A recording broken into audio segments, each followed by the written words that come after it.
Bună seara, doamnelor și domnilor! Vă mulțumim că sunteți alături de noi. Ascultați Radio AVTM, Vocea Europei. Jó estét, hölgyeim és uraim! Köszönjük figyelmüket! Önök az a Voice Former Rádió Európa hangja műsorát hallgatják. And, good evening ladies and gentlemen. Thank you for tuning in. You are listening to a Voice for Men radio, the voice of Europe.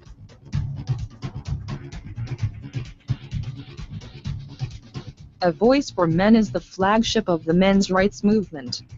And this show is probably the only one at this point addressing the issues concerning men and boys at a European level. If you ever thought that there's something wrong regarding the state's approach to men and their issues, this is the best place to start. This is the place where feminism gets to be called out on its lies and propaganda, and the state is invited to get out of people's lives. Please consider visiting avoiceformen.com and see how the truth in action sounds like. We are here and we don't plan on leaving anytime soon. And now, Lucian Vâlsan shall bring us on today's topic. And we're back. Greetings everyone. Jon Gunnarsson, broadcasting from Cluj-Napoca, Transylvania. As always, alongside with me is Herr Jon Gunnarsson, broadcasting from Deutschland, and our producer James Huff, broadcasting from the United States. Greetings, gentlemen. Hi there, Jon. Hello there. How's it going? It's going just fine, except for the bloody weather, which I could probably describe as winter, go home, you're drunk. No joke. Now, in full honesty, this is pretty much a tradition. The first week of March is supposed to be with weather like this, although in the last 3 years we were spared of that, but now essentially the tradition is back. I've been able to see all three, actually, no, three of the 4 seasons in one day. So essentially it was both spring and autumn and winter in pretty much the same day, depending on the area of the city you were in.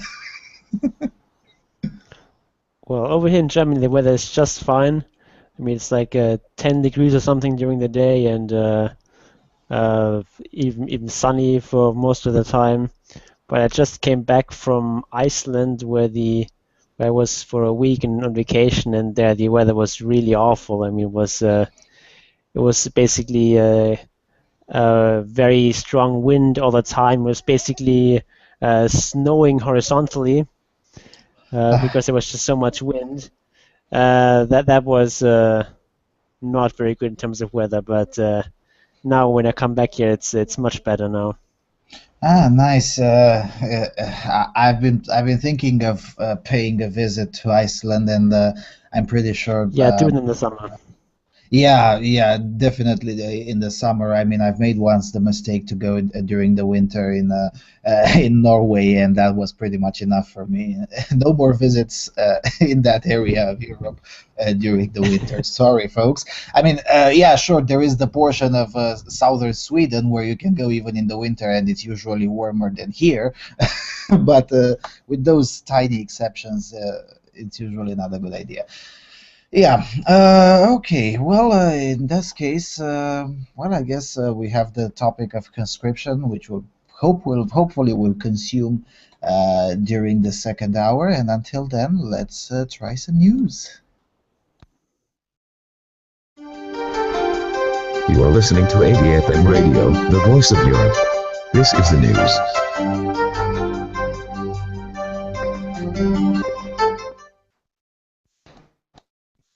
The first one is from France, coming from mail.com. Women to make up half the winners in local French elections. Now, mind you, the elections didn't take place. From the article, in France's upcoming local election, one thing is certain: women will win half the seats. After years of largely failed efforts to get more women into politics, electoral officials devised a new rule for March 22 and March 29 elections. Instead of voting for a single candidate, citizens will vote for tickets, each composed of one man and one woman. Each winning ticket gets both of its candidates into the council. The new system will change the face of the councils, where currently only 16% of the members are women. Most members are white men over 60. But one looming problem remains. There is no guarantee that women, once elected, will get equal access to the top positions of these councils. Only 6 of 101 existing councils are currently led by a woman. And many voters still don't know about the new system. The councils that oversees France's departments, regional bodies that manage such services as welfare payments, road maintenance, and some schools. Voters are choosing 4,108 local council members across France, except in the cities of Paris and Lyon, which have a particular status. It's too bad to acknowledge that a law is needed to help women working their way into politics, but that is probably a necessity, said Chloé Danillon, a 24-year-old running for the Socialist Party in the southern city of Carcassonne. Without the voting reform, she said, quote, I wouldn't have been able to run for the position, not at my age, end of quote. It's a chance for us and a chance for democracy, because it means that the candidates, and so the elected ones, will look more like the French population, she said. France gave women the vote only in 1944, a year before the end of World War II. While France has family-friendly government policies that encourage women in the workforce, it has never had a woman president and has been slow to welcome women in political power. Christine Lagarde, I guess, doesn't count. Anyway, no fewer than 9 laws regarding gender parity in politics have been passed in France. God, this article is awful. In recent years, yet only a quarter of parliament members are women. Camille Holbeck, a 25-year-old socialist candidate in Bordeaux, noted that political parties, quote, had to find new faces, end of quote, in order to be able to compose the new tickets. And on those tickets, it is often the man who is representing experience and the woman youth and renewal, she said. Female candidates report that they are often the source of surprise to the French voters, who are discovering the new voting system and sometimes mistakenly think the women are the alternate candidates instead of equal members of the ticket. Laurie Townley, 33, history and geography teacher running for the UMP party in the city of Annecy, near Alps, says the new rule, quote, is going to change quite a lot in the atmosphere in the local councils, end of quote. The challenge will then consist of not being stuck in the functions traditionally attributed to women, such as social activities and youth policies, as opposed to oversight over finances, usually given to men, she explained. The High Council of Equality between Women and Men, a government-sponsored body, called last week for all political parties to promote better power sharing between men and women. Romain Sabatier, the council's general secretary, told the Associated Press that the body would study whether the campaign is truly equal, asking questions like, is the man more often in the foreground on the election posters? Do both candidates have an equal speaking time during political rallies? We cannot accept such obvious inequalities in positions of power anymore, said Sabatier. What? I mean, what? Yeah. Do you know, I mean, this reminds me, and I know some people will say, oh, here it goes, Lucian again. Well, it's true. This reminds me of the Socialist Republic of Romania, and I'm not joking at all. Right before we shot Ceausescu, thank goodness for that, there was a local election in 1988, yes.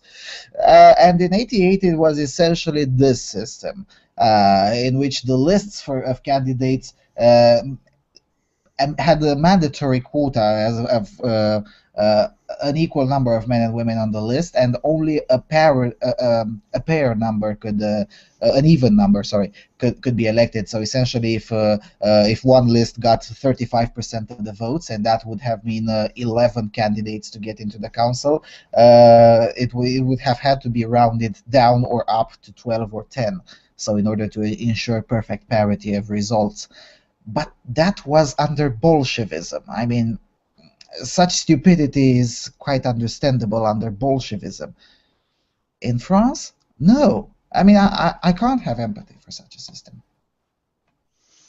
I mean, to be fair, France does have a socialist government, so... Yeah, but still, the election... They even call themselves socialists, so... Yeah, yeah, and kudos to them for their honesty. But no, seriously, I'm not joking. Just like I'm not joking with Sweden, where I appreciate the fact that they call themselves the Red-Green Alliance, which pretty much spares me of the trouble to explain what a watermelon commie is. Yeah. But no, in full honesty, yeah, okay, France has a socialist government, but it won't have a socialist government forever. I mean, François Hollande is at the popularity of an all-time low. Yeah.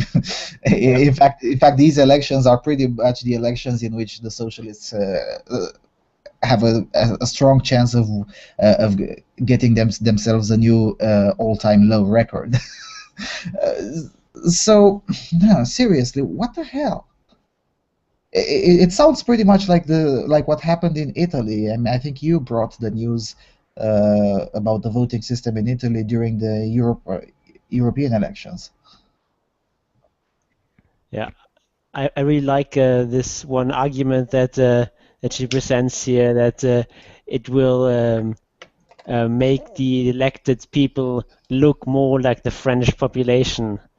Such a great argument, and we could apply this to other categories except for sex, like say intelligence. I'm pretty sure that stupid people are really underrepresented in the parliament. Maybe we should have a sort of a system where you have paired candidates, one with IQ of higher than 100 and one with IQ lower than 100, so that low IQ people will also finally be represented in the parliament. I'm pretty sure that low IQ people are a lot more underrepresented than women in the French parliament. Wouldn't that be a great Absolutely. reform? Yeah, it would it would bring France closer to the Vonnegut's story of 2081. Yeah, or if the argument goes, oh, it will look more like the French population, then I'm thinking, what proportion of the French population has freckles, for instance? I mean, can we have more candidates that have freckles, so they look more like the French population? Or I don't know how many of the French population have some sort of obvious defect on their face or on their hands. Can we get that into? I mean, Yeah, what? or we should also get some children into parliament. Absolutely, absolutely. And I mean, some really old people, like who are really old and sick and just have to lie in the hospital beds and just vote from there. yeah, we're joking here, but seriously, this is a worrying trend. And mind you, France is now probably the most radical in this. But it's not the first one. You wrote an article, Jon, about how Germany is trying to, or at least some portions of Germany are trying to introduce similar things. Italy already tried it last year in the European elections. This is a worrying trend, in my opinion. I mean, if you purport to believe in democracy, well, I don't, so I guess I don't count. But if you purport to believe in democracy, wouldn't it be fair to just, I don't know, run for office and may the best candidate win? Is it really that radical to say this today? Apparently it is, Amazing. because that's an obvious inequality. Yeah, and on the other hand, I like their argument. Well, this time it will look more like the French population, which essentially pretty much is the social justice warrior argument, which is also used in many universities. We care about diversity, but diversity in how you look, not diversity in how you think. So Yeah. if we can have I don't know 30% of the student body to be I don't know Indian or African, even though the total population of Africans in that respective country is 1% or less, that's fine. We have diversity, yay! But they all think the same. Well, but at least we have diversity. Seriously, that's how faculty members are arguing in Uppsala in Sweden. So. Yeah, and I mean, we even have pretty convincing evidence, at least from an American study, that people are discriminated based on their political beliefs. Like people in American universities, at least where they studied this, openly admitted that they would discriminate against conservatives. Yeah. You saw that Duke lecture, didn't you? Yeah. If people openly admit this, then probably the discrimination that goes on for all sorts of ideological issues is it actually goes on is much greater. Yeah, and the chat room discrimination against women and so on is very, very weak in comparison. Yep. Mean Jane argues that probably stupid people are not underrepresented, but rather more like overrepresented in politics. I mean, I meant stupid in terms of having your low IQ, not in terms of having no common sense, something like that. I mean, politicians, they do things that are, bad for their country, but they're not stupid. They're really intelligent in, exploiting public opinion and manipulating people and so on. It takes a lot of intelligence to be a good politician. Yeah, but fair enough. It doesn't take a lot of, prudence or common sense or something like that. Yep, true story. Another G says, well, but political parties are divisive too, not just gender lines. So what if we just put every candidate of every election on one ballot and voting for one? Votes for everyone. Then everyone is a big happy family with no losers. Just don't give them ideas, another G, please, please. I could totally see Frost doing this. I guess this was the system in DDR. I mean, it was essentially one political party and votes for everyone. Yeah, where people refer to going to the election as Falten or folding, where you had the proposed votes in that you got, and you just folded that and put that into the urn, and that was what you did at the election. And if you didn't do that, then you could get into trouble. Yeah, well, I guess it was still better than in the People's Democratic Republic of Korea, or what, the DPRK, Democratic People's Republic of Korea. In North Korea, they have usually you can go and just tick yes or no, and you're in big trouble if you tick no and put the ballot into the no urn, which is very small because probably nobody votes no. So yeah. Amazing. Oh, we'll see how this turns out, which I presume it will turn out quite badly, because the moment, I mean, this isn't even democracy anymore. This is just a mockery. Okay, let's go to the next one. The next one is on a similar topic. Yes, this is from the Tagesschau, which is part of the state media, and it's called Milestone or Fig Leaf. In France, Italy, Belgium, and the Netherlands, the women's quota is already a reality. Now the Bundestag has passed this law. To the last minute, the quota was hotly contested. In 2001, then Minister of Family Christine Bergmann of the SPD failed in her attempt to introduce an equal rights law for the private sector. The resistance of business organizations was just too great. In 2015, Bergmann's successor and fellow party member Manuela Schwesig seems to have better luck and greater perseverance. Now the Conservatives and Social Democrats have agreed to the, quote, law for the equal access of women and men to leadership positions in the private sector and in public service, end quote. For this result, Schwesig accepted several last-minute changes, but the core of the law and its core demand remain. The provisions of the law include a women's quota of at least 30% in the supervisory boards of publicly traded corporations with full co-determination of the Works Council, beginning in 2016. This affects about 100 big companies such as Allianz, Lufthansa, Telekom, and Volkswagen. Skipping some passages here. Companies that are either publicly traded or subject to mandatory co-determination have to present their own goals for increasing the proportion of women in the leadership by the 30th of September. This includes the Supervisory Council, the Executive Board, and management as a whole. Once declared, a goal may not afterwards be lowered. The plan is that the companies will fix deadlines for the fulfillment of their goals and give a report after implementation. This is one of the most recent changes. Originally, the proposed law had demanded a yearly report, but this was rejected as being too bureaucratic. For this group, which includes about 3,500 companies, the law does not include any sanctions. For supervisory bodies in which the federal government is represented with at least 3 seats, there will be a women's quota of 30% beginning in 2016, and beginning in 2018 a quota of 50%. Originally, this 50% would have applied to all leadership bodies in the public service. After substantial criticism by jurists and concerns over constitutionality and compatibility with EU law, the Grand Coalition had changed the relevant passage. However, the federal bureaucracy, as well as the medium-sized companies, need to do their homework and to develop goalposts for increasing the proportion of women at the leadership level. At the same time, men should also be helped if they are, quote, structurally disadvantaged, unquote. The Greens demand that the government drop the plans for a, quote, men's quota, unquote, completely.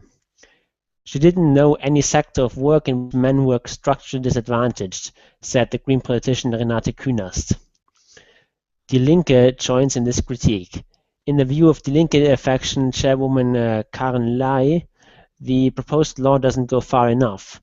It in no way represented a, quote, great advance, but stagnation at best, end quote.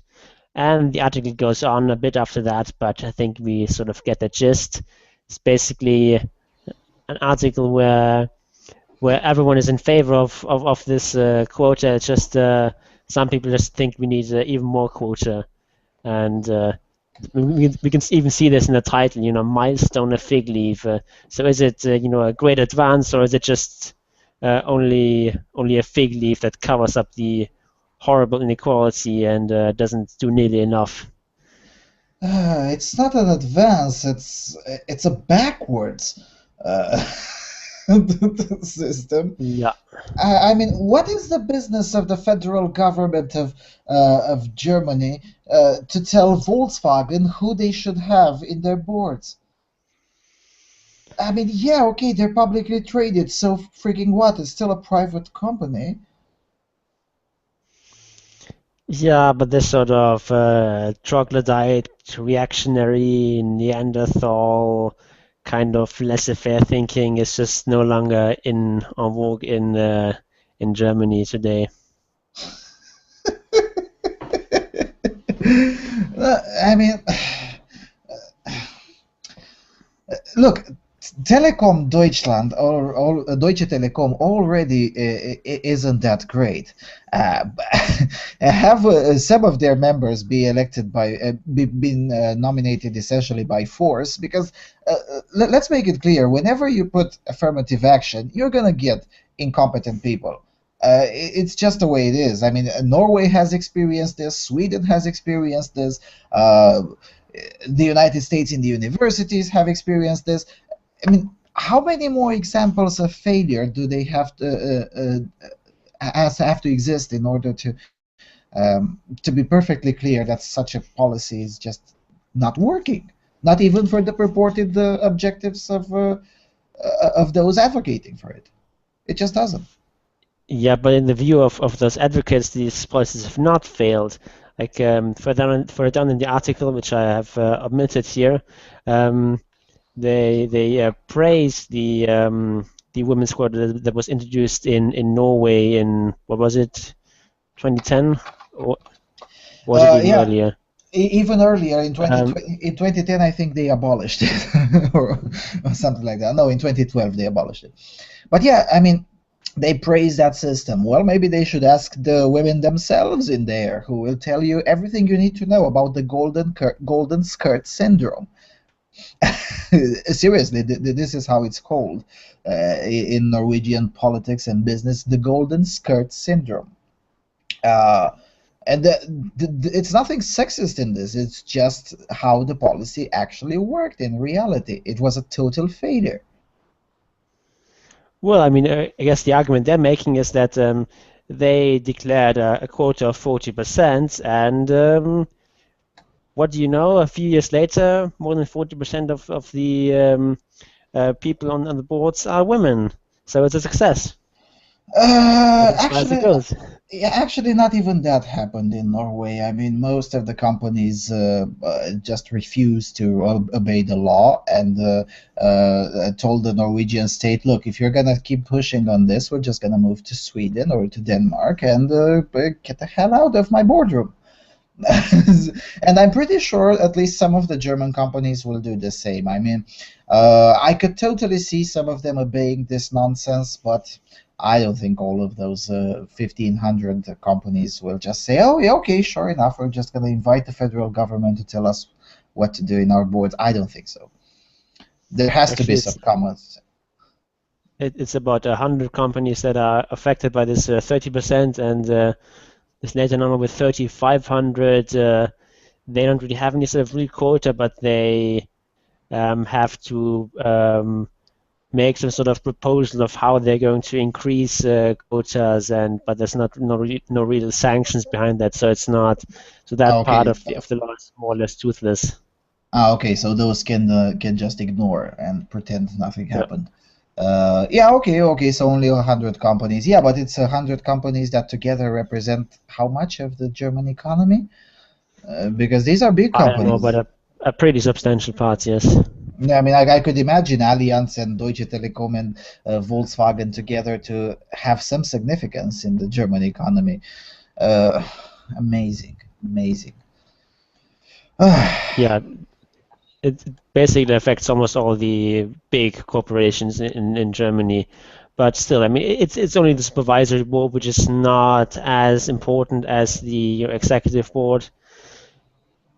So this law is not going to change anything hugely significant. I mean, it just means that it only really affects a few hundred women who may be higher there, but it's not really going to make any sort of major change, but it's as more of a symbolic value that now for the first time the government is in a major way interfering with the hiring decisions of people in regards to gender in Germany in the private sector.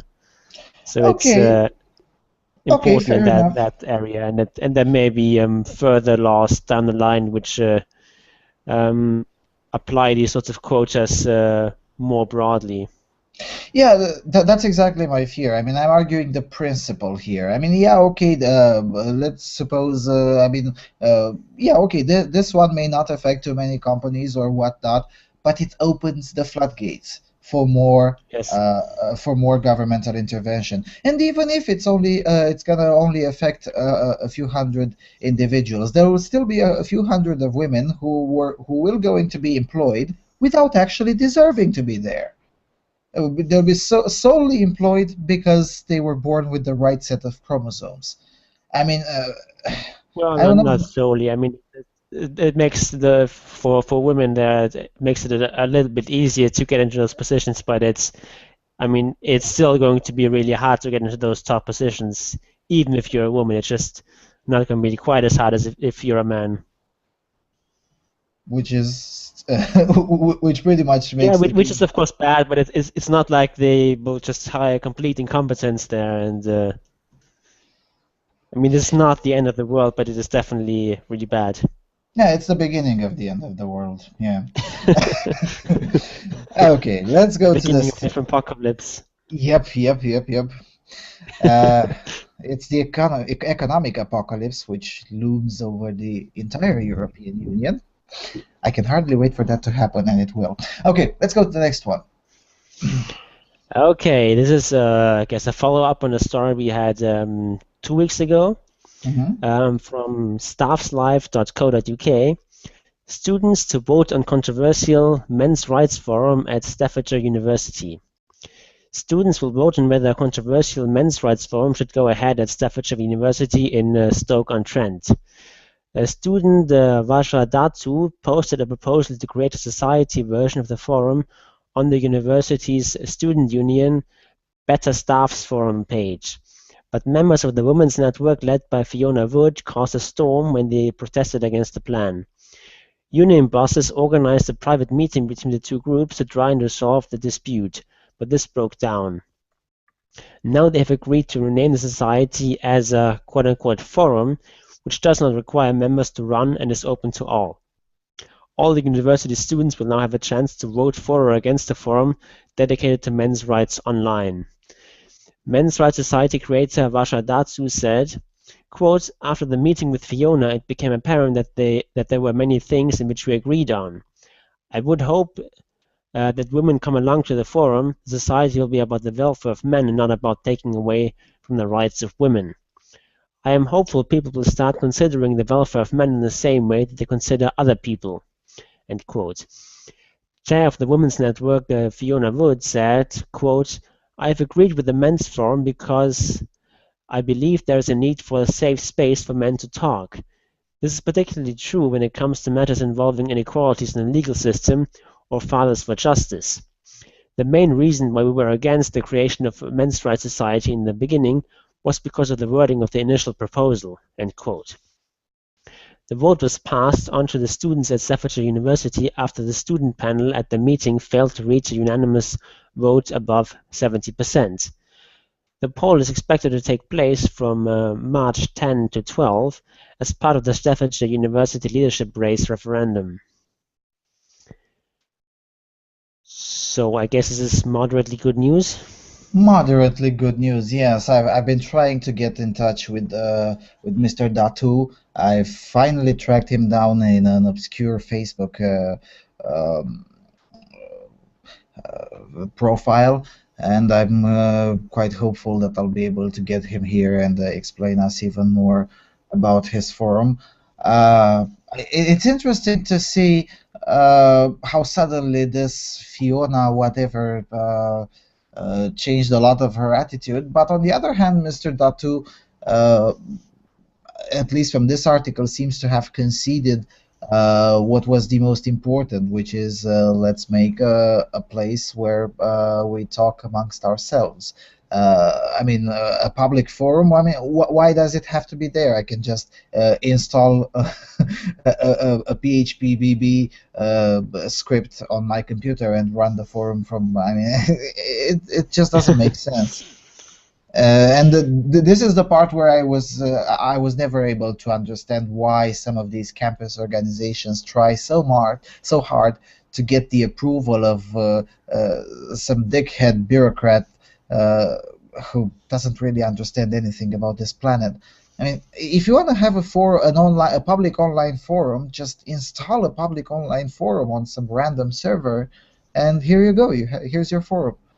And just place the link in there, and that's it. You don't need anyone's approval to do that. Yeah, I'm not really sure what the purpose is here. If it is going to have some sort of official recognition, like what does it actually do? I'm not sure. Yeah, this is why it's important. What the point is there. Yeah, this is why it's important to get a hold of Mr. Varhadatu to come to this show and explain to us, because to me it looks like it's essentially they're preying on the student union to allow them to have one page on the university's website, which will essentially be everyone can do anything forum with no moderation, no running, nothing private, which is a meaningless place at the end of the day. I mean,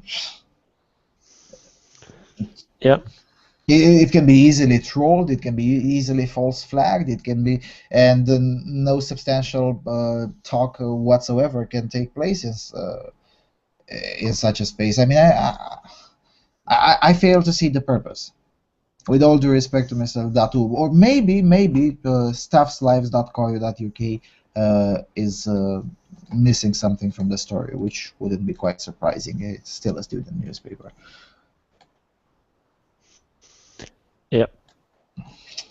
Yeah, okay. Oh, crap. The next one is gonna be a nightmare for me.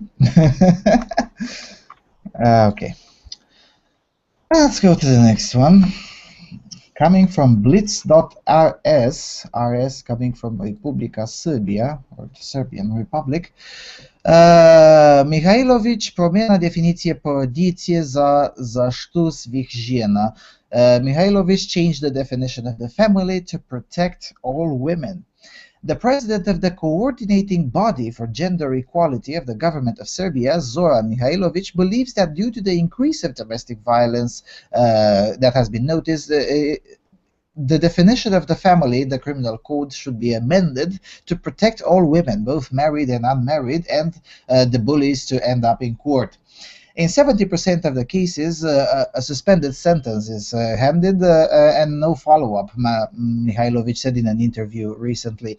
Mihailović believes that the data on violence against women is devastating because the criminal policies, because the policy of services is well intended but not best applied, especially when it comes to missing victims of violence or those who require safe houses or they call to the SOS helpline.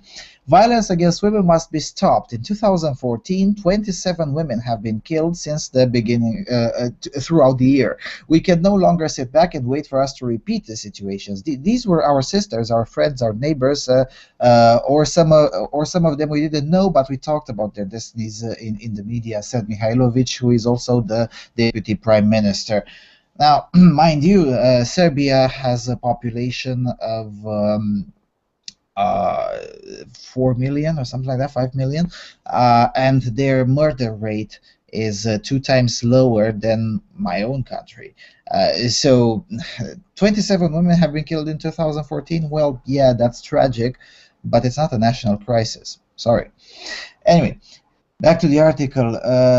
It was added that because of this situation, and because of those situation that could identical situation that could occur tomorrow, the rules and the definition of the family in the criminal code must be changed to comply with the definition of the family law, which purports that all women are protected regardless of the fact of whether they're married or related to their aggressor. Mihailović also believes that an active work is needed to change people's minds. Quote, "For years we are exposed to economic difficulties that lead to social and cultural misery and alienation of people, but it doesn't give us an excuse for inaction. We must all together work to change what has almost become a model of behavior and stop the violence," the minister said categorically. Mihailović said that the data provided by the police says that during a year it receives more than 20,000 applications, while social work centers registered more than 9,000 victims of domestic violence.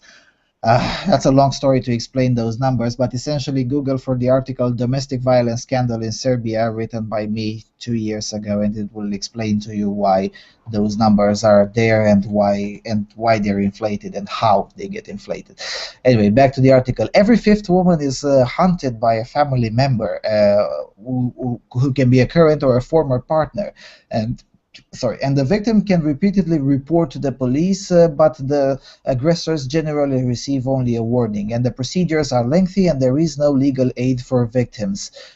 And 70% of those aggressors who are given more than a warning usually are handed a suspended sentence by the courts, and then nobody monitors anything after the fact.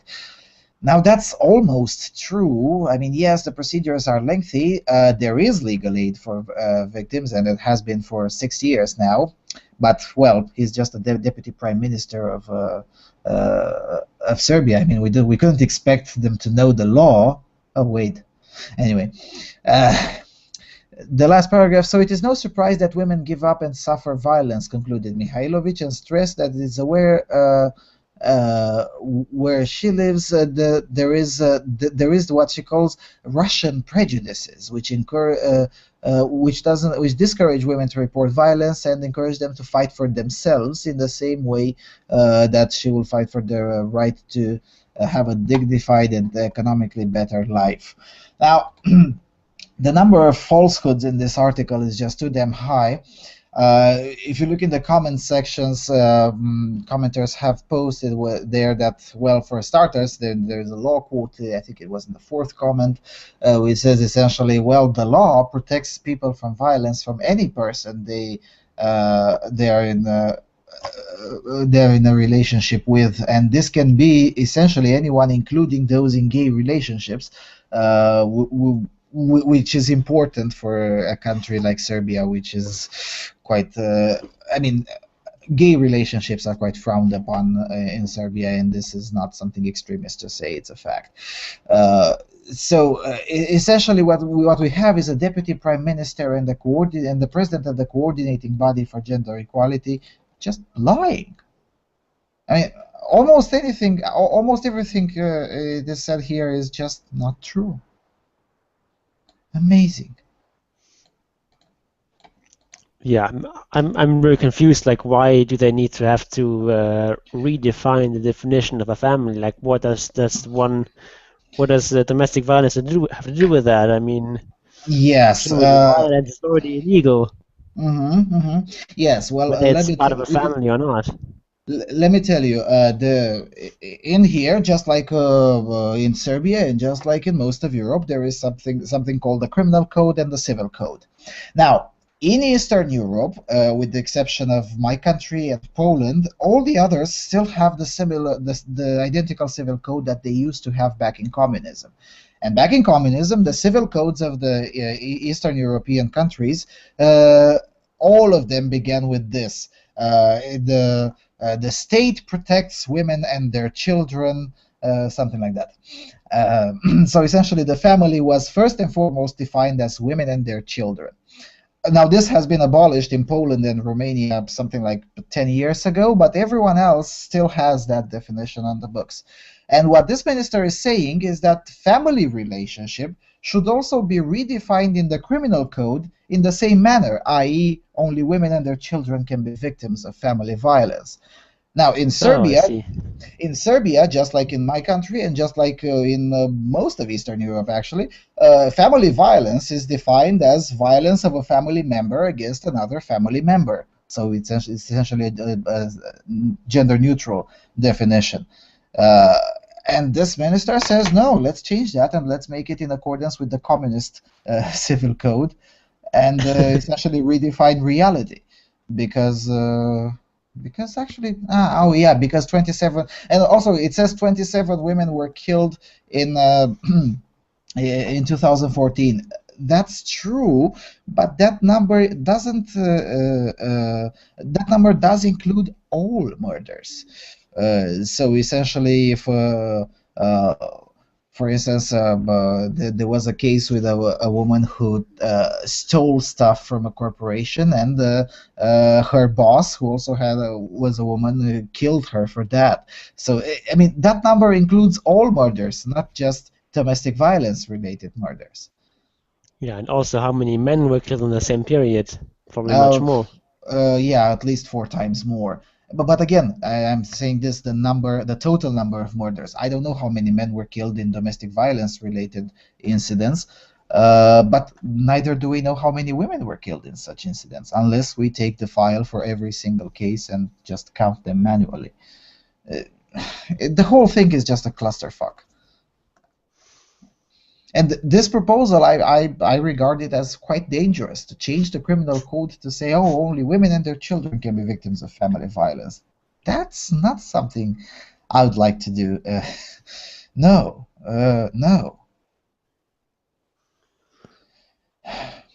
And not to mention, if you're looking for my article, Domestic Violence Scandal in Serbia, it's 2 years old, but it's still as current, as contemporary as possible.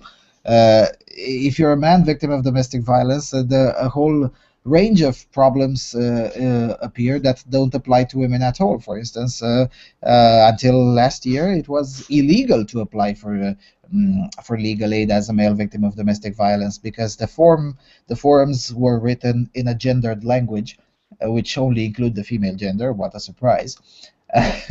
So even if you had even if you had beyond all reasonable doubt proof, such as a court order or something, that you were a victim of domestic violence, you still couldn't get aid because, well, you couldn't just fill a form using female gender nouns with a male name. You just couldn't do that. It's not legal. Yeah, that shows once again that this common theme or common perception that outside Western Europe and the United States and North America and a couple of other countries, women are constantly oppressed and discriminated against, and everything is stacked up against them. It's just this does not really describe reality very well, and there's of course lots of laws around the world like that, in which women are clearly favored. Though of course there's also maybe some that go the other way around, but not in Serbia. I mean, I've had I've had Serbian feminists. I asked them, please do provide me at least with one or as many as you want laws that openly favor men against women in Serbia. I have 3 examples of the other way around, but please, by all means. It's been a year since then, and the last time I heard from one of them was a month ago. Said she's still looking. So yeah, I'll openly contend that such laws do not exist. Yeah. And as speaking of Eastern Europe and the oppression of women, if you look on the Eurostat website, where it's essentially all the statistics of most of Europe, you'll notice that the so-called gender pay gap is smaller in most Eastern European countries, and which makes the feminists' head boil because now they can't explain how. And they're still wondering, but why is this? I mean, how could in Sweden be the gender pay gap higher than in Serbia or in Croatia? I guess because a lot of these people are sort of positively inclined towards socialism, they could maybe say that this is sort of lingering results of socialism. Promoting sort of a more equal relationship between men and women. My guess is that this is what they would come up with. Well, some of them have failed to come up with even with the bollocks reasons, such as like that one, and they still hate me when I told them, well, it's the taxes, stupid. But yeah, anyway, let's go to the next one. Okay, and this one is especially stupid. It's from the local.es. Zuckerberg, get off my nipples. Femin. Activists with radical protest group Femin demonstrated at a mobile conference on Monday against Facebook for its quote-unquote machismo attitude in censoring the group's topless photographs. 3 women staged the protest in Barcelona outside the Mobile World Congress, the world's largest exhibition for the mobile phone industry, where Facebook founder Mark Zuckerberg was set to give a talk. They carried signs denouncing Facebook's policies with phrases such as "censored for feminism" and a thumbs down symbol drawn across their bare chests. One woman carrying a sign declaring, quote, Facebook sexism is one of our terms and conditions, end quote, also had the phrase, Zuckerberg, get off my nipples, written on her chest and stomach. Femin is known for its topless activists, most recently seen outside of Spain's parliament building to protest against the country's new, quote, gag law, unquote, and has complained about Facebook blocking images of its events. The group has described its form of protest as sextremism serving to protect women's rights. The protest coincided with the beginning of a talk by Zuckerberg inside the exhibition center and lasted a few minutes, with no police getting involved, according to Catalan daily La Vanguardia. La Vanguardia, Yeah, sorry. French pronunciation there.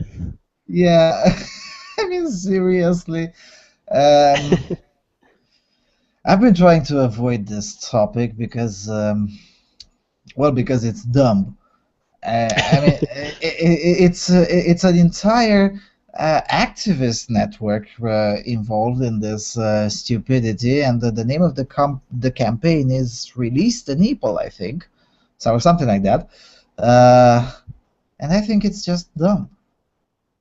I mean, if this is the biggest problem facing Europe today, or Spain for that matter, since this incident happened in Spain, well, I would assume that this place is in a very very good shape. If this is the biggest problem, except that's not really true. I mean, in Spain, uh, it's just yet another economic collapse just happened, and another one is due to follow.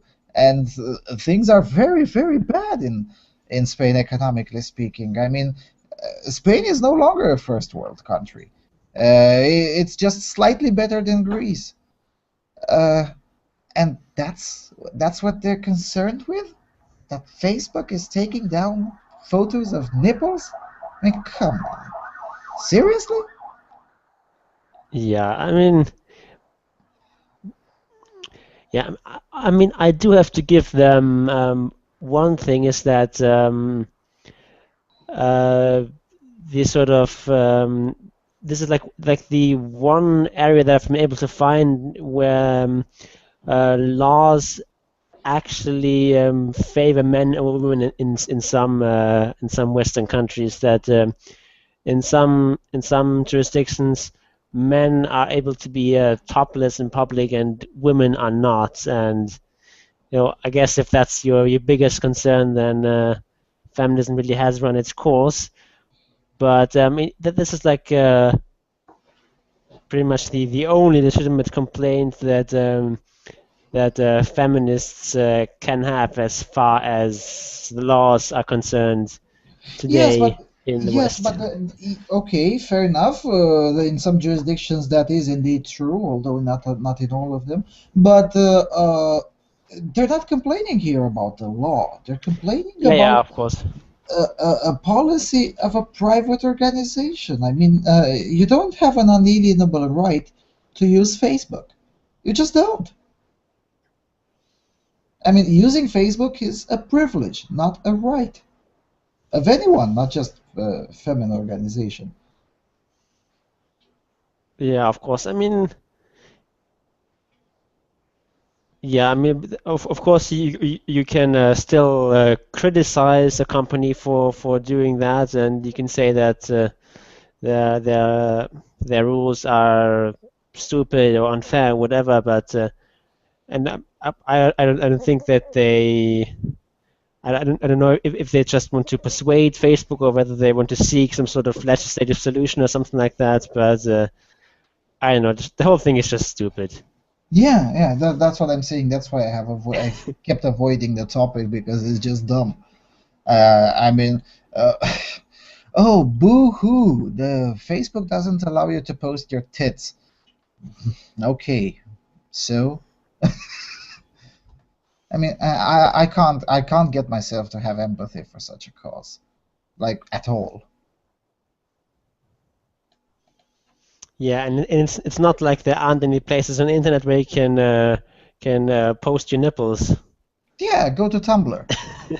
Seriously, I'm not joking. Tumblr allows BDSM and hardcore pornography, so I'm pretty sure they will allow nipples. Uh, Go ahead. Tumblr is a competing service, and if you really really want to use both of them, just put your tits on Tumblr and put on your official Facebook page a link to that page, and that's it. There you go. You get to have your Facebook audience see your tits without breaking any policy. I mean, come on. Yeah. Okay, let's go to the next one. Coming from Norway. Oh, and it's long. Ah. Convicted of perjury in a rape case and still gets compensation. Coming from NRK.no. A woman who last year was sentenced to 30 days suspended sentence for perjury in a rape case will still get criminal injuries compensation of over 150,000 norske kroner. That's 17,600 and something euros. So that's a pretty substantial amount right there. She filed a complaint against a rape complaint against a former colleague following an event at a work party in 2012 when she claimed she has been raped. But the experienced judge essentially disagreed. Now the matter has taken a new turn. She fought and received approval from the Criminal Injuries Compensation in Vardo, which will award her compensation for her ordeal. I'm glad for it, but the amount doesn't is not good enough. For me, it's good that I have been believed and received it in writing from an important body in Norway, said the woman in her 20s to the NRK. The man she reported was arrested by the police in Oslo, but the case was quickly dismissed. The woman was instead prosecuted because she lied during interrogation and proceedings and withheld vital information. Last year, she was sentenced to 30 days suspended sentence for perjury. But the Injuries Compensation Office believes it is clear her complaint is clearly substantiated, and she has indeed been a victim of rape. After an assessment of the case documents, the office finds that the claim is clearly substantiated and that the applicant has been indeed the victim of a rape, says the office. This is absurd. The explanation that can be given is that in the criminal injuries compensation case, the case has been admitted because there are no strict rules of evidence, as it's the case in a criminal case. There's nothing unique that the injuries compensation awards winning in a dismissed case. There are a few such cases. We use a standard, and here it goes. We use the standards of preponderance of evidence, whilst in the criminal cases it is the beyond all reasonable doubt standard of evidence, says Marit Jon, the director of the Criminal Injuries Compensation Board. Attorney Morten Grönvik defended the man who was accused and said this is difficult to explain to the client. This is absurd and wrong. Not only my client says he did nothing wrong, but the police quickly dismissed the case and the court declared him innocent. And now the matter is finally behind him. And now the matter comes back, and he finds it insulted that some believe that he has indeed committed this, now that the Injuries Compensation Board asserted something else. The woman's lawyer, Haldis Vinje, now requires the police to resume the investigation because, the criminal, the Criminal Injuries Compensation Board asserted differently. I believe that the investigation that was done then was, how do I put this? Was badly judged because the police hung up with a meaningless lie of my client in relation to the rape case, and they clinged to that. Thus, she was not believed, and therefore they decided not to investigate the case any further. Oh, so a meaningless lie, something like the event took place somewhere else, something like you were in a consensual relationship. Yeah, a meaningless lie, I know, yeah. Anyway, the case was investigated as we investigate any other case. It was also investigated even after we discovered that she submitted a false testimony. But it's clear that the assessment of the evidence is correct, and what she testified in the court and in our documents was just untrue, says Bite Brich-Sand, the chief prosecutor of the Oslo Police Department. So essentially it's yet another case of believe the quote-unquote victim despite anything. And as you were saying in the past, Jon, damned if you do, damned if you don't, the taxpayers still lose.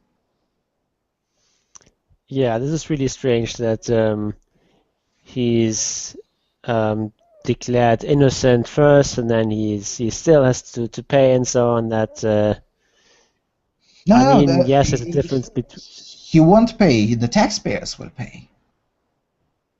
Oh, sorry, I misunderstood that. So she gets compensation from. Yeah, she gets compensation. Yes, from the Board of Criminal Injuries Compensation, It's an institution in Norway which essentially deals with this. It's pretty much like in England. You know, in England, if you file a rape case, then you can ask for compensation essentially from the taxpayers for something like up to £10,000. And if the allegation turns out to be false in the court, you don't have to pay the money back. But in England, at least, they have the excuse, oh well, the victim, the quote-unquote victim, can just demand the compensation up front. But in this case, the victim did not demand such compensation, went into the court, lost her case beyond all reasonable doubt, and then filed for compensation and was awarded. Which pretty much tells me that the I don't know. I mean, what is the standard of evidence of that particular body that can award compensations? Yeah, I guess they use preponderance of the evidence, which, I mean, maybe that's not too unreasonable, but you know, if you don't want to create really bad incentives, then you also have to have some sort of system where she has to pay if she loses according to preponderance of the evidence, because otherwise that sounds like a pretty exploitable system. Yes, and also the preponderance of evidence standard may be good, fine and dandy when assessing, I don't know, parking tickets or speeding tickets. But in such sensible criminal matters, I don't think that's reasonable at all, especially considering that the individual filing for compensation already has a definitive court decision that says the applicant is just wrong. Well, no, it doesn't say that she's wrong. It just says that she isn't certainly right. Well, so you know, there's a probability of less than, I don't know, 98 or 85% or whatever they're using, that that her claim is right. Which doesn't mean it's wrong. Yeah, well, it means to me, but that's a different story. I mean, this kind of, as you said, it creates bad incentives. I mean, if this was possible, then everyone who lost their case, so even in other matters, not just matters of rape, I don't know, let's say theft or burglary or whatever, everyone else who lost their cases in court can now just go and demand compensations. And I'm not sure that's a good thing to do. I mean, and especially given that the taxpayers pay for it, so essentially the government doesn't have such a big incentive to fight it in court. Yeah. Also, this compensation that says it's 150,000 krona. What is that in euros? Or 17,600 and something euros.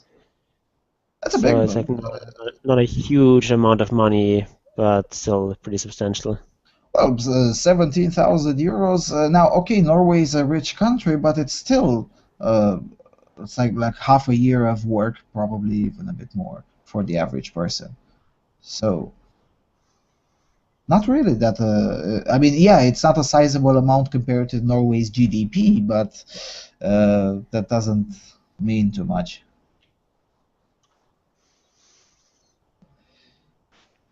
Yeah, it just seems pretty strange to have this sort of procedure.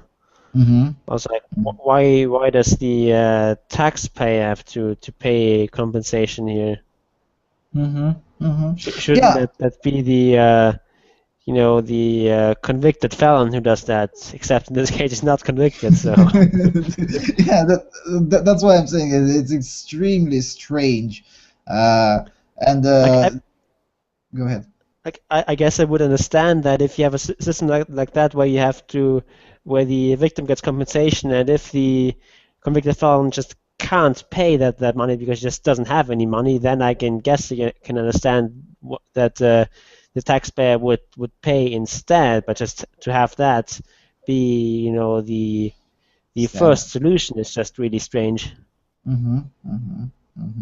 Yes, and again, I've looked for the video report on the TV, and I was looking at the chief of the board of the criminal compensation board, and they were like, "Oh, but this isn't so unreasonable. I mean, there are quite a few cases where we did that." Well, that doesn't make it okay. Yeah. Okay, so given that we've made some experiments and playing music breaks turns out to be quite a pain in the arse thanks to Google, and they're not so reasonable algorithms, I guess we can't play music breaks in a decent manner. So that leaves me with the task to develop some jingle to pass between the stages of the shows. And since I haven't designed such a jingle yet, I guess we can just do that passing right now. Okay, mandatory circumcision. No, sorry, circumscription. Not that the other one doesn't exist, but yeah.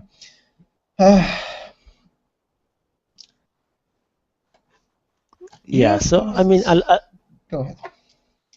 a lot of people sort of say that, conscription, that's just sort of a thing of the past, it's a relic, it's not relevant, it's just something that, I don't know, some backwards third world countries do, and it's not really a real concern, but on the contrary, I think it's actually one of the greatest, if not even the greatest, men's rights concern currently. It may not be relevant in North America or in most English-speaking countries, but it is definitely relevant globally. There's many countries that still have conscription, that have compulsory military service, where young men, it's usually only men, have to serve a year or 2 years, often under pretty harsh conditions.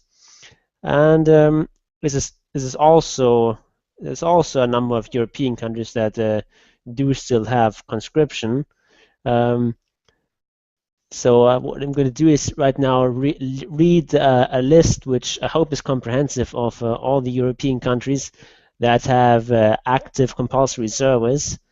So the list is as follows: Armenia, Austria, Belarus, Cyprus, Denmark, Estonia, Finland, Greece, Moldova, Norway, Russia, Switzerland, Turkey, and Ukraine. So that is a pretty sizable list. And in some of these countries, conscription is, shall we say, not really vigorously enforced, like in Austria or in Denmark, for example. If you are a sort of like total objector, you don't do military service, you don't do sort of alternative service for conscientious objectors either. You will probably not face any sort of criminal sanctions, but it's still illegal. So I think we should still count those countries as having conscription. Yes, because you can still be fined. Yeah, and there's also a couple of countries which have which don't have active compulsory service, like for example Germany or the Netherlands, which have sort of suspended their compulsory service. They don't really force any new people to do the military service, but in case of war, the people who have been trained in military service can and very well might still be pressed into service. Mm-hmm. And in the case of the Netherlands, they even have a sort of a smallish island called Curaçao, whatever that's pronounced, which is a Yes, Caribbean island north of the Venezuelan coast, which is part of the Netherlands and which still has conscription. Mm-hmm. Even though the mainland Netherlands has suspended that. So it is very much an ongoing concern, and it is basically a form of slavery. People are forced to do this often unpleasant work, and they are usually paid, but they're paid a lot lower than the sort of market value of the labor would usually be. And if they refuse to do that, they are fined or put in jail. It really is a form of modern slavery, and I just find it incredible that so many people defend this practice or downplay it as not being a big deal or anything like that. Yes, and it should also be noted from the list you've read that it's not, I mean, all sorts of extremely different countries still practice it. I mean, it's not like a Western European issue or Eastern European issue or Southern European issue. Pretty much nations from all walks of European life practice it. Also to that list, it should be added Lithuania, which essentially is bound to reintroduce it, I think, as of this September, as I wrote in my latest column on AVFM. Lithuania is going to be probably the next one added to that list. And yes, indeed, there are nations where it's not really such a big deal, such as Denmark, indeed. But there are also nations where it is a huge deal, such as Finland or Greece. In Finland, you can legally be refused employment not only in the public sector but also in the private sector if you haven't served in the military, in the Finnish military. That of course only applies to men, because we know women are oppressed. And in Greece, you can serve like 3 years of jail if you don't. And if you do go to the military, the payment is something like 90 euros per month. I mean, that is indeed slavery. I mean, 90 euros per month? Come on, that's worse than Moldova, and Moldova is officially the only third world nation in Europe. I mean, seriously? Yeah. I mean, like if you look at Germany for a moment, it was only abolished or suspended in 2010, and I still had the less than good fortune of being subject to this system. I did opt for being a conscientious objector, which meant I had to do the civilians or civil service for 9 months, which, I mean, it wasn't terrible work, anything like that. I worked in a hospital, basically like pushing hospital beds and stuff like that, which, I mean, it was not very fulfilling work, anything like that, but it wasn't terrible conditions or anything like that. But it was still sort of a waste of time, a waste of my potential, basically 9 months of my life that I'll never get back. Mm-hmm. And also, when they examine you before you are before they decide whether to conscript you or not, they have this sort of examination where they basically do a full checkup of all sorts of health-related stuff, because they want to know if you're fit for service, and that also includes an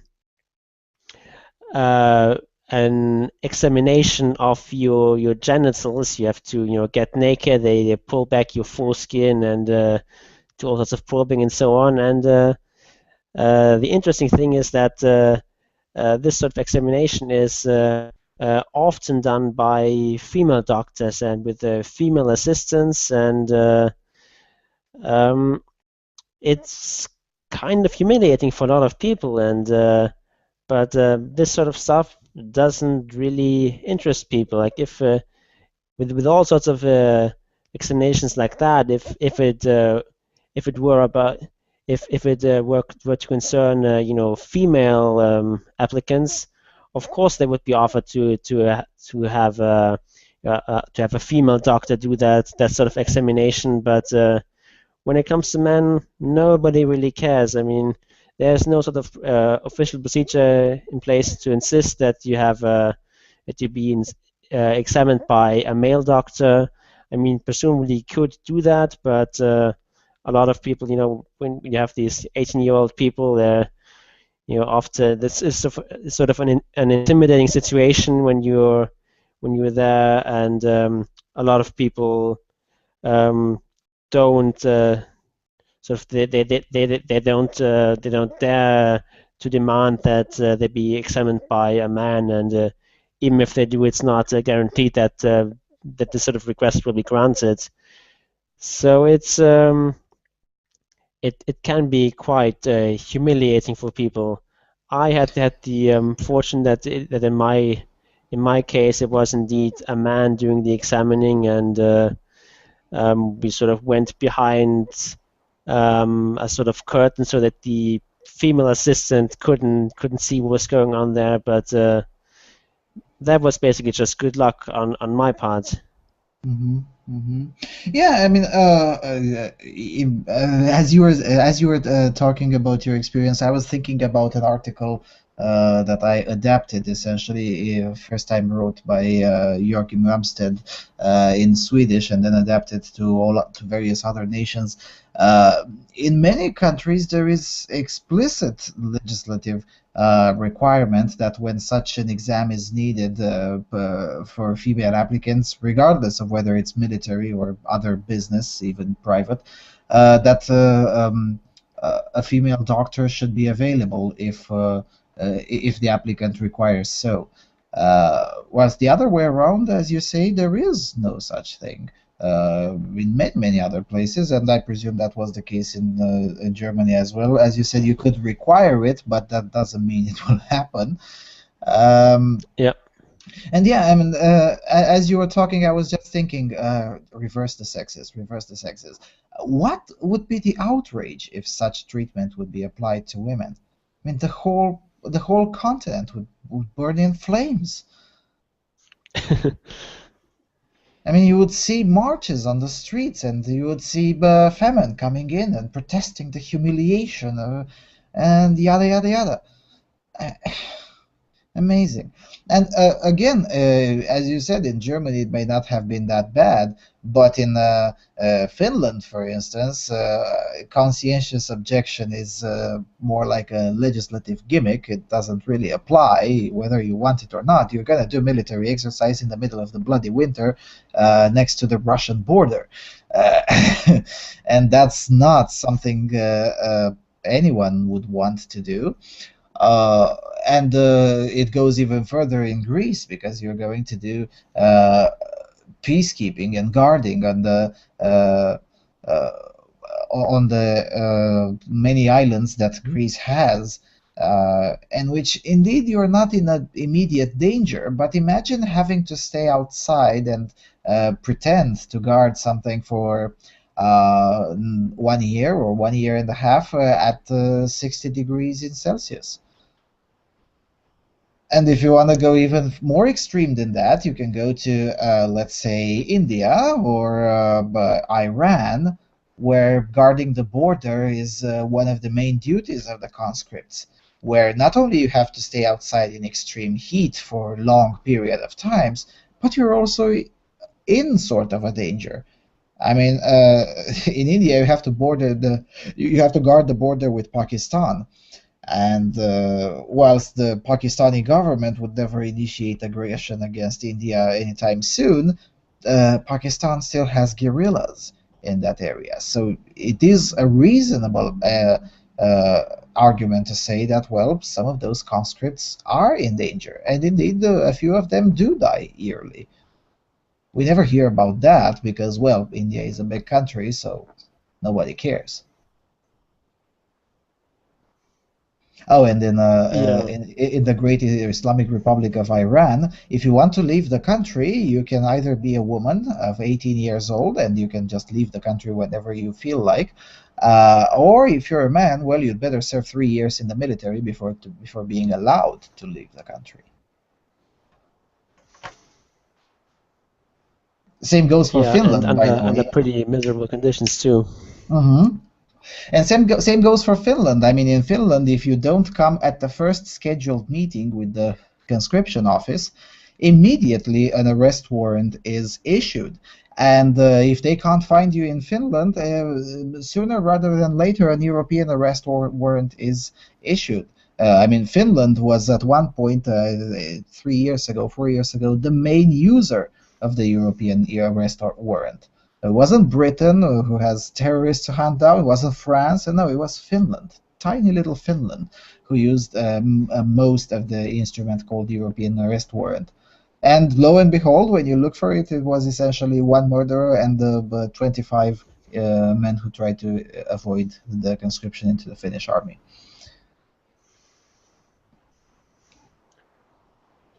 Yeah. Also, the thing is that the arguments for conscription are all really rather thin. I mean, basically, it says things like it will having conscription will sort of foster camaraderie and a sense of national unity, and it will whereas if you have a professional army, you just have an army of mercenaries who only care about being paid and so on. But I mean, this same sort of argument can be made to justify any sort of slavery. And you can say, if you if you have a professional agricultural workers, then they will you'll just have a band of mercenaries who don't care anything about the great task of food production. Whereas if you have slave raising your crops, you will foster companionship and camaraderie and national unity, and it will speak greatly about the importance of food to your country and so on. I mean, it's the same kind of stupid argument. Yeah, and the two aren't mutually exclusive. I mean, you can still have a professional national army and foster camaraderie and a sense of national unity and whatnot. I mean, the two aren't necessarily. I mean, the two aren't necessarily mutually exclusive. I mean, I know a few people from this country who have joined the army, and some of them have even been deployed to Afghanistan and whatnot. Most of those people that I know are far more patriotic than I am, and of course they do enjoy their pay, but they're still far more patriotic than the average citizen. So I don't think the two are necessarily mutually exclusive. And there's also the other thing. That thing with camaraderie and whatnot may have been true in, I don't know, the 30s or something. I mean, one of my grandfathers who served in World War II, who definitely believed so in his case. But even he used to say, well, that was true in my time in the 30s, but now, well, not so much. I mean, the conditions have changed quite a lot. And again, even if it is true, as you say, it can also be used to justify any other sort of slavery. That doesn't mean just because it's true or it was true in one moment, that doesn't mean it's justifiable. Yeah, I mean, basically the reason I think that slavery, sorry, not slavery, but conscription exists is that it's sort of convenient for the government. It's a way of extracting the citizens' resources and their wealth without having to directly tax them. I mean, if you want to have all the expenses of government covered just by taxes, you're going to have if you have a sort of a modern big government, you have to have very high taxes. So to sort of get around that problem, governments use alternative ways of also generating revenue. They go into debt. They can print money. Or they can use compulsory labor, and sort of mixing all these different sources of getting resources from their citizens means that the overall burden doesn't look as great as if they would just go for one source. And since um, men are part of the population that most people um, don't care about as much as the women, it's a perfect opportunity to offload the burdens of war in a way that is sort of more acceptable, or at least or less noticeable to most people.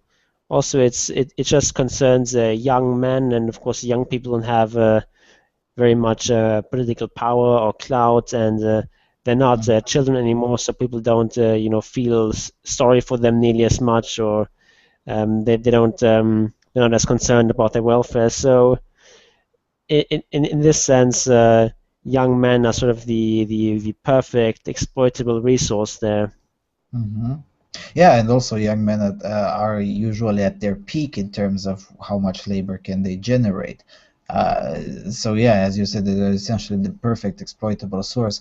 But I think that if this argument is going to ever be won, it will probably be won in this technical manner, i.e., is it really an efficient system? Now, think of me as a cynic as much as you want, but in many countries, the argument for abolishing circumscription was precisely this one. Conscription. Yeah, sorry. It was essentially this is how it was won. On a technical matter, let's say, for instance, Lithuania, who is now considering reintroducing mandatory service. What are they're going to conscript what, 3,000 and something individuals per year for 5 years, because they frame it as a temporary measure. Okay, that would be enough of a reservist army in case they're being attacked by Estonia, which is not going to happen. uh, it's more like a burden than an asset in case they're being attacked by, let's face it, by Russia, because that's what many do expect or fear it will happen. I don't think it will, but anyway. But let's suppose Russia tomorrow or 5 years from now invades Lithuania. Their little army of reservists would be worth exactly nothing. I mean, it's and even worse, it may perform at a lower standard than a similar sized army with professionals who essentially make their living out of defending objectives and firing weapons and manipulating technology and whatnot. Yeah, I guess it will help some in the sense that it will make it harder for Russia to conquer Lithuania if they want to do that. Basically means they will take higher losses, and it will cost them more, and basically a way of deterring Russia from attacking. Whereas if Russia actually commits its full force there, of course Lithuania doesn't have any chance. But I Yeah, guess and it will, help some. yes, but think about it this way: the nature of war has changed quite dramatically in the last couple of decades, or in the last 3 decades.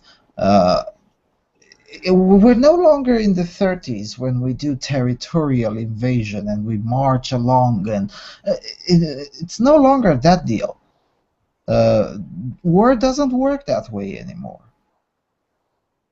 And essentially, in modern warfare, what you need a large number of troops is essentially occupational troops. You know, after you conquer the city, you station a few units in there to maintain that territory. So, but it no longer works as it used to. Oh, James, you have more military experience than both of us. Please do feel free to chip in. 3,000 soldiers over 5 years. That Yeah, is that is 15. an abysmally small number. The only use that would have is against their own population, Yeah, that's a fair point.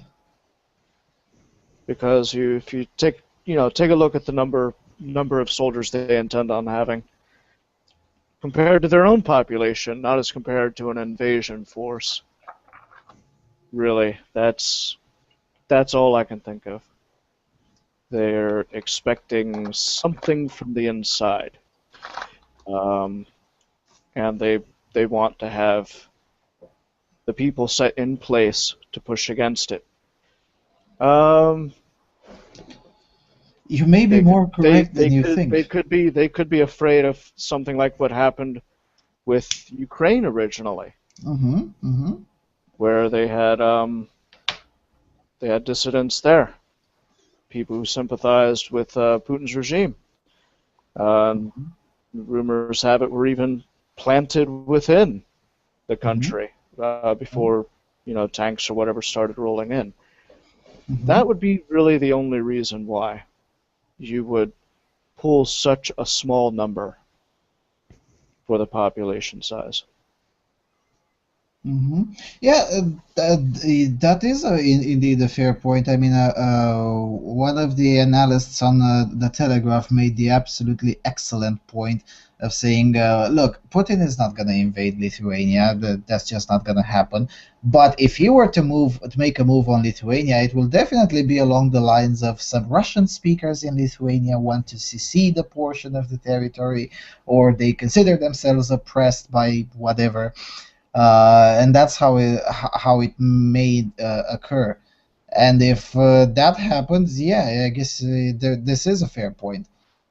A reservist army of 15,000 over 5 years, it's more than enough to suppress such an attempt. On the other hand, again, at least in the case of Lithuania, the trainings will be something like between 6 months and 9 months per year.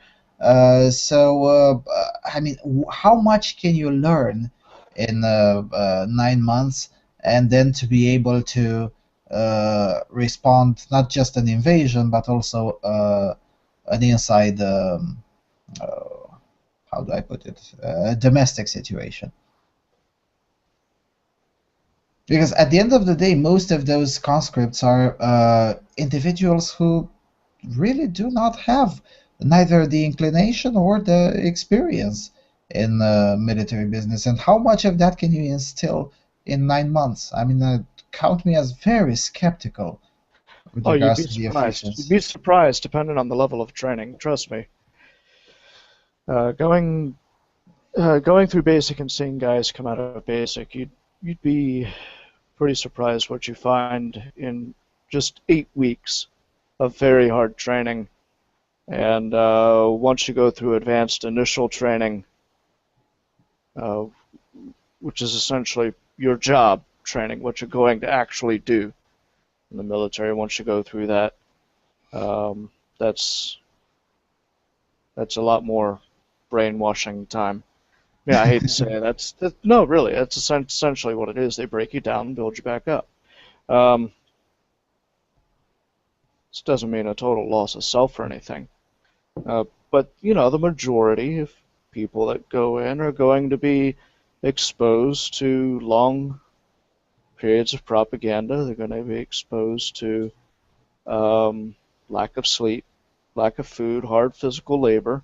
And these things have an effect on the mind. Now, whether or not that training is going to remain viable after they're done, a year later or 2 years later, that's a different story. So the question is when do they expect to use them? Not whether or not the training will take, but how long will the training take? It is a perishable skill to some degree. So, the other point is, how much of a deterrent will their existence mean to anybody who thinks that they can go in and begin stirring up things domestically? the gun's existence is oftentimes more of a deterrent than the use of the gun itself. Yeah, that's correct. Yeah, this portion of a perishable skill, that's what I was alluding to when I was saying, okay, you go through 9 months of training. I'll take your word that it can be far more efficient than I expect, but still, will it have the same effect on the individual, let's say 3 years after the fact, or 5 years after the fact? Not sure. Not sure. And I don't know how to phrase this. I really don't know how to phrase it, so I'm just not gonna say it. Okay, let's then ask potential alternatives. I mean, for me, the obvious alternative is the market version. For instance, in Lithuania, the government was complaining that not enough individuals come in voluntarily. Well, maybe you should increase the payment. I mean, cut some bullshit funding and relocate it to defense and increase the payment, the benefits, and then maybe, I mean, not maybe, but for sure, more individuals will join. I mean, that's how they did it here. I mean, we didn't have enough individuals joining in voluntarily, and once the benefits were almost doubled, it became competitive. I mean, suddenly the military had to refuse people. Yeah, I mean, basically the argument there is that having a professional army is more expensive, and I don't know if that's really the case in the long run, but let's assume that it is indeed the case that having a conscript army is cheaper. You get more sort of bang for your buck. But this sort of calculation completely ignores the cost to the soldiers you conscript. Yep. It's like just like it may well be cheaper to conduct your agriculture with slaves, but that only works if you discount the disutility to all the slaves who have to work for no pay or for substantially below market rate level of pay. Mm-hmm. And if you take that also into account, it turns out slavery is not economically efficient, just like conscription is not. Because if you force people who have a comparative advantage in being, say, a doctor or a carpenter or an engineer or whatever have you, and force them to be soldiers instead, you're just going to lose out. Yes, and again, cheaper doesn't mean necessarily as good as or better. I mean, you can conduct your agricultural affairs with slaves, and that can definitely be, just to use your analogy, that can definitely be cheaper, but doesn't mean it's as good as or as efficient as. Because if your competitor uses German manufactured tools and mechanized tools, your competitor might get a better yield to their crops, to their land, than you do, even if you do have a cheaper way of obtaining the. Well, let's take a look at their own metrics here. Let's ignore the equipment requirements for these conscripts and take a look at the quality of the conscripts themselves. One of the things that has made recent armies get more bang for the buck isn't just the equipment, but it's also the volunteerism that is involved.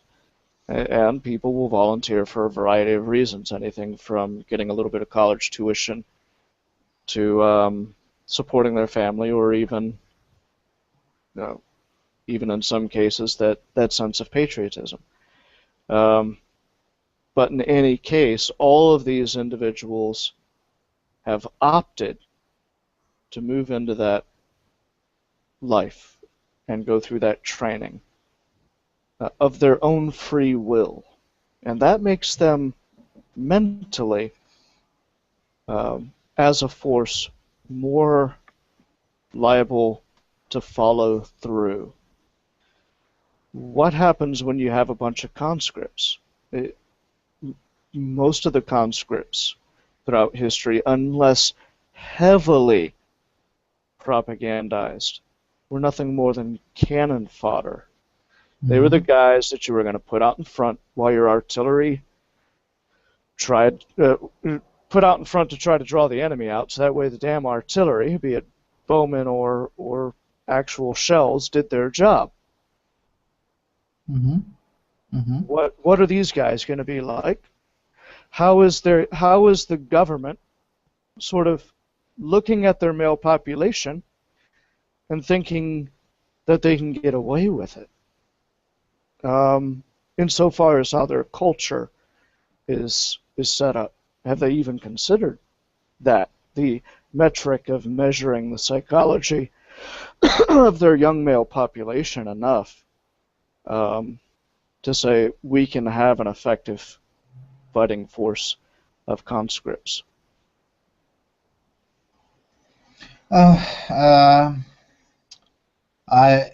I only know a few details from Finland as to if this thing was considered or not. In Finland, it was considered at one point, and they came up with the conclusion that yes, they can indeed have such a force.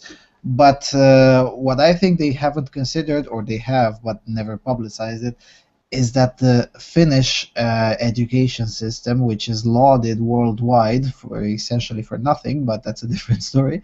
The Finnish education system, as you say, propagandizes this view that it is the duty of Finnish citizens, that is Finnish male citizens, to keep defending Finland just like they did in during the failed Soviet attempt to invade the nation.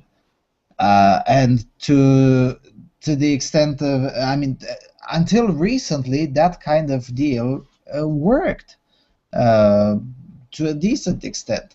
However, I'm not sure that kind of deal will work in the future. Because, well, unlike the 80s, individuals no longer take their information first and foremost from school or from the university. And in Finland, just like everywhere else, there is such thing called the internet, where you can get all the views. Yeah, there's also a problem here is what conscription does to war and to people and to the way people think about it. You know, in the old days, if you look back into the Middle Ages or the early modern period, there was some conscription, but not the sort of mass conscription that you have beginning in the late 18th century. But mostly wars were affairs fought between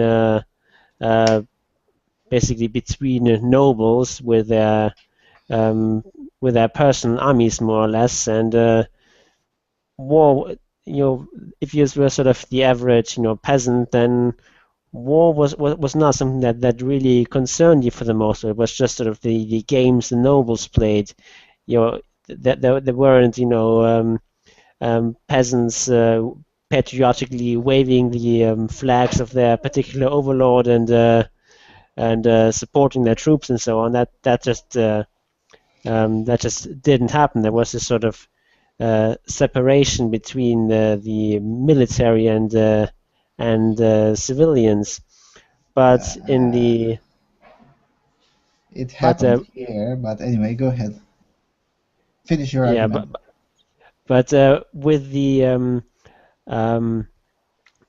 modern conscription in place, with the universal male conscription, where you basically have a situation where all young men are potential soldiers, all boys are future soldiers, and all women are basically breeders for future soldiers. So you sort of have a complete breakdown of this distinction between civilians and the military. You have not no longer a war between particular nobles or a war between particular armies, but rather a war of one nation against the other nation. Basically, everyone in the other nation is de facto an enemy. Yes, yes. Yes. And this sort of changes the way people look at war. Yeah, fair point. And as you were talking, I was thinking, yeah, I mean, at least the tradition in Europe is not, no matter how many individuals like to invoke tradition. Well, if you want to invoke tradition, the tradition is a voluntary army. I mean, yes, in here, for instance, we were at the periphery of Europe, and we had to keep the Ottomans from keep invading. The Hungarians failed a few times. We failed once or twice, but for the most part, we kind of managed to keep the Ottoman invasion at bay. But still, even then, I mean, the historical records show that the princes or the kings or whatever who happened to be in power in that moment in these lands essentially promised something to the peasants if they joined the war effort against the Ottomans or to defend the place. They either promised liberation in case they were slaves, or if they weren't slaves, they were free men. They were promised, I don't know, some land to use for themselves, something, and they still had the option to say, no, fuck that, I'll rather be the slave on this boyar because this guy at least is not going to try to kill me. I mean, that option was still there, and up until World War II, actually. I mean, in this country, World War I, which was a success, was entirely volunteer. The king promised and delivered his promise of allocating land and some businesses that were at first nationalized from the next enemy or something like that. I can't remember the details now. But essentially, it was a volunteer army. On the other hand, World War II was almost entirely with conscripts, and it turned out an utter disaster. So the tradition is with voluntary army and not with conscripts. In Russia, for instance, conscription was introduced in the 1870s. And even then, when it was first introduced, most of the army was not formed by conscripts. The army of conscripts began to be the norm in Russia only during the times of Stalin. Yeah, I mean, conscription in this sort of modern sense of mass conscription is really a pretty modern phenomenon. It really only took hold starting with the French Revolution, so that's only a bit more than 200 years ago. Yes, and in many places it started even in the 20th century. For instance, in Britain, I mean, World War I was also fought with the volunteers in Britain. Now, admittedly, some of those volunteers were shamed into enlisting. See the White Feather campaign. But still, it was a volunteer effort. I mean, it's not a tradition. Okay, we have 13 minutes left. Let's try to ping pong some alternatives. I mean, of course, the obvious alternative would be to just abolish it, but given that that particular argument is not yet politically feasible, are there any other alternatives to alleviate the problem without outright abolishing it? And I'm thinking here of I don't know, convincing governments that it's technically or economically inefficient, or things of that nature. Or if you want, if we can indulge into very utilitarian aspects. I mean, I've seen someone arguing that women should be taxed more because men have to serve in the military, which I think is insane. But are there such alternatives feasible anywhere? Well, I don't know if it's really so unfeasible. I mean, many countries have in the last couple of years abolished or at least suspended the military service. So I don't think it's very unfeasible. I think it's definitely an achievable goal. I mean, not everywhere. I mean, you're not going to get I don't know, Iran to stop conscription anytime soon, or even a place like South Korea or something like that. Mm-hmm. But I mean, in countries like Austria or Denmark or Estonia um, or Norway or something like that, I do think that it's a very achievable goal to abolish military service, or at least to suspend it, as was done in Germany or in the Netherlands, for example. Mm-hmm. And it's also And the thing called de facto abolition. I mean, in Estonia, for instance, the law is in the books, but almost none of the members of the Estonian military are conscripts. Because there's that long tradition as being part of the Soviet Union to try to avoid the law as much as possible, and de facto, most individuals do find a way to avoid the law. Either they bribe a doctor, or they suddenly need to go to take a course conveniently outside of the European Union, just right when the time is needed, and things like that. And it is de facto abolished in that sense. Or even Ukraine. Ukraine is in a state of war, yet there's posters everywhere begging men to enlist. So essentially, even though they do have conscription, in reality, many have avoided it for many years, and there's definitely not enough even to guard 2 cities. So I think this may be indeed an alternative. It would be a silent opposition, essentially no marches on the street on abolish conscription and whatnot, but just a silent refusal.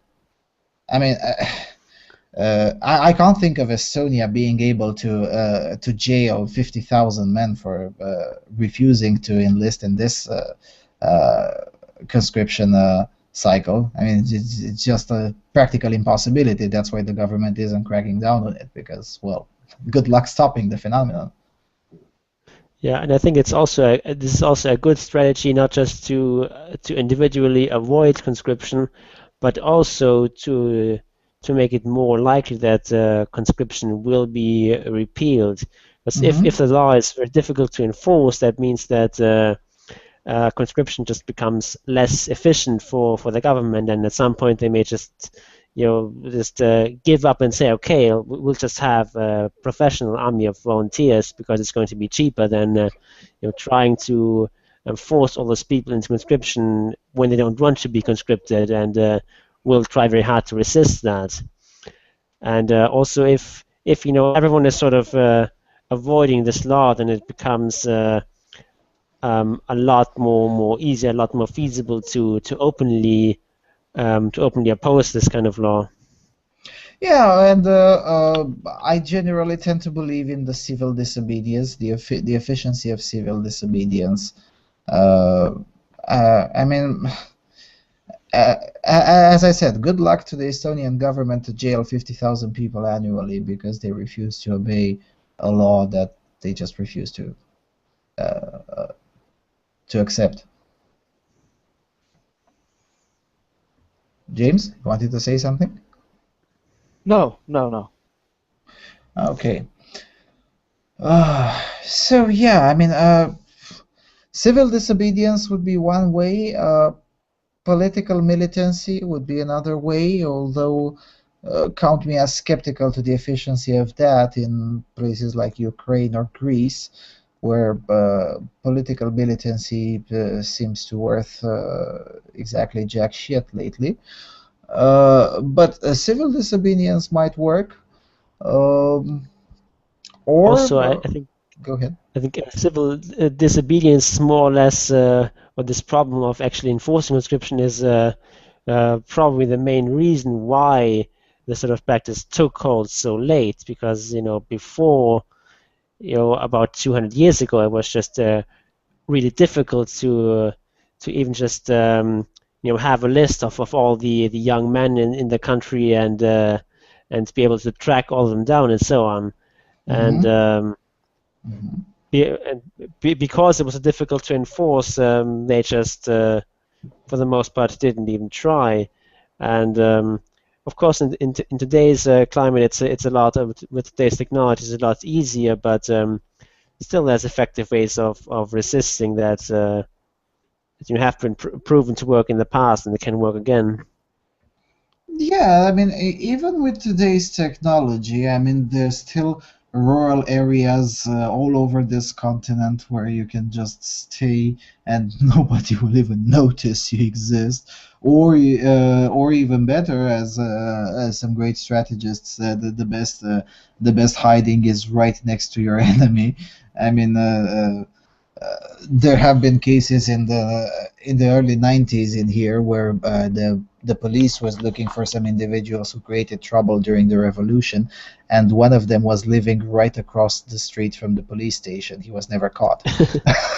I mean, he talked about that years after the charges were dropped. The charges were dating from back in the communist regime, and the years after the charges were dropped, he came out and gave an interview and said, I was living right next to the right across the street from the police station. And he even provided pictures with the policemen who were equipping themselves to go look for him around the city. And I mean, he was definitely living there. So yeah, I mean, there are still very efficient ways, even with today's technology, to just avoid it. And I guess that should be the conclusion of the show: practice civil disobedience, because in this way you're not harming anyone. And in most of the countries where this is still an issue, at least in Europe, you don't even have to break the law. What do you mean by that?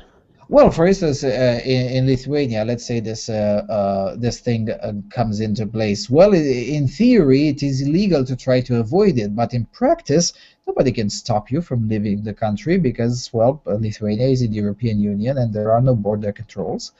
And all you have to do is just take the bus till Poland, and then from Poland come to Hungary, and from Hungary nobody will even give a damn about your age, and you can take the plane and go wherever you want. For instance, that's one alternative. Another alternative is to just go to Russia, for instance. I wouldn't recommend that, but still, it's an option. And it's not costly. And you don't have to break the law. I mean, you're not breaking any law whilst doing so. Yeah, though of course having to leave the entire country is also not something that is very easy, and you have to break off all your contacts and so on. That's it depends on it depends on the country. In the case of Lithuania, which is a tiny nation, leaving the country is something like a daily business for most of the population. So yeah, I mean, it really does depend on the nation. Definitely, if you live in Oslo, it's a little bit more complicated. But if you live in Lithuania or in Estonia, well, not so complicated. Yeah, but what I meant is like you have to uproot your entire life to go live somewhere else. I mean, it's one thing to go to drive over the border and visit another country, but it's another thing to live somewhere completely different. Yeah, although to be fair, I know a few Lithuanians who've contacted me and asked for guidance, and some of them are already on their way to leaving. So it is possible, and it doesn't really cost that much as many would think. It is inconvenient for sure, but life is not perfect. It's a matter of trade-offs. What's more important? To avoid being a slave to the state, or to be comfortable? Yeah, definitely. But I also think that we do need to push for this sort of argument. I do think it's useful to classify conscription as slavery, as because that makes it a lot more obnoxious in the eyes of many people. It's not just this sort of quaint, old-fashioned thing that we still have around because it's traditional or something. Like the Yes. way that a lot of people view it, for example, in Switzerland. Mhm. But it is a form of modern slavery, and Yes, it should be and abolished. it pushes people to think. I mean, I'm evaluating the success of calling circumcision mutilation. It forces individuals to think, and the same goes with mandatory service. It should be named more often with its more proper term, i.e., slavery. It forces individuals to think. And one more thing, even though we might get to 1 or 2 minutes over time, I have to repeat your argument from your column from last year, Jon, your column called Conscription is Slavery. Uh, please, for everyone listening, stop going with this nonsense. Oh, but we should, in order to be equal, we should just include women as well in the conscription. No. The solution to slavery is to abolish slavery, not to extend it to more people. I mean, if I wouldn't want to go through that, why would I want other people to go through that? I mean, whatever happened to do unto others what you would do to yourself? Yeah, I mean, this is really my problem with the whole notion of equality. Yeah, Equality is not a sufficient condition for justice. Maybe it's a a necessary means. condition, but it's not a sufficient condition. Just Yes. because something is equal doesn't mean it's just. I mean, if there were a law that says that every day men must be publicly whipped and get 10 lashes, and women only get 5 lashes, the solution to that is not to increase the number of lashes for women, Yes. even though they'll be equal. Yeah, yes. As I say, equality may be sometimes a means to justice, but it's not an objective per se. A law that becomes equally wrong to everyone is still a law that is wrong. Yeah, okay. And with that being said, I think we can safely attempt to finish the show. I think we kind of exhausted the topic, which I'm glad. I don't think we have forgotten something, and if we did, we're just gonna mention it next time. Next week we will be here. No more breaks this time. So next show Friday, March 13. Oh my God, it's gonna be Friday 13. Lo and behold, all the Oh my superstitions God. coming in. Yeah, oh my God, it's gonna be a terrible show. I can already think of that because it's gonna be on Friday 13th. No, just joking. Well, we already had a show on Friday 13, didn't we? Oh Oh no, we yeah, actually skipped that one, I think. we skipped it because we had a business to do. Oh yeah, by the way, this show marks the second anniversary of this. Oh wow. Yes, the first episode of AVFM Voice of Europe was on March 8, 2013. Let that sink in. Oh, was it? Was it in 13? Hold on a second. Let me. Okay. Yes. 2013. Yes, it's been 2 years. Amazing. Okay, and with that being said, I think we can just sign out. Jon, any final words? Take the red pill.